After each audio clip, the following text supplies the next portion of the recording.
Considerado uno de los poetas estadounidenses vivos más importantes, Jerome Rothenberg presentó en la sala Manuel M. Ponce del Palacio de Bellas Artes la edición en español de su libro Testigo y milagros. El poeta y traductor es impulsor de una corriente que recupera la naturaleza performática de la poesía, también denominada etno poética.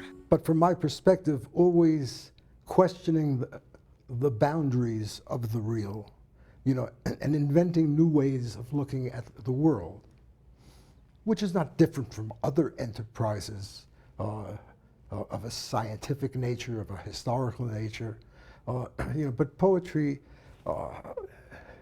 addresses reality from the perspective of the person making the poem, creating the reality, which is sometimes a fiction, but many fictions have a great reality about them.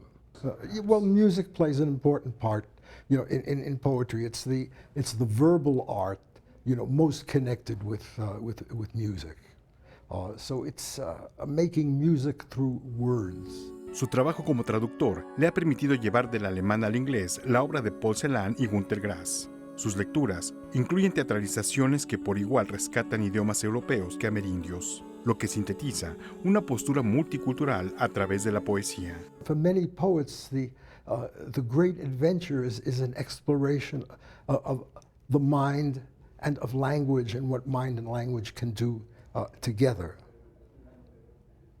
But it's a different kind of discipline, than science, which can also talk in those terms.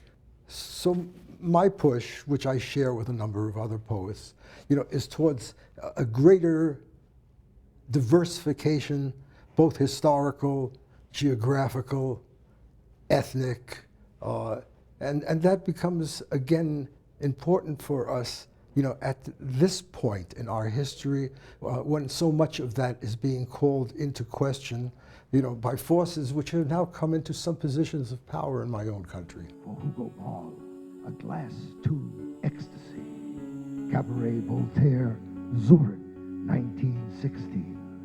Y no obstante su compromiso con la poesía, Rothenberg no pierde de vista las condiciones políticas actuales. The so-called populism, which is becoming very strong throughout the world, particularly in Europe, and in the United States, is really a challenge to what many of us came to believe strongly in the shadows, in the aftermath of the Second World War, and the horrendous killings and combats between ethnicities and religions, and nationalities. Noticias 22, Víctor Gaspar. Oh, and swim in it.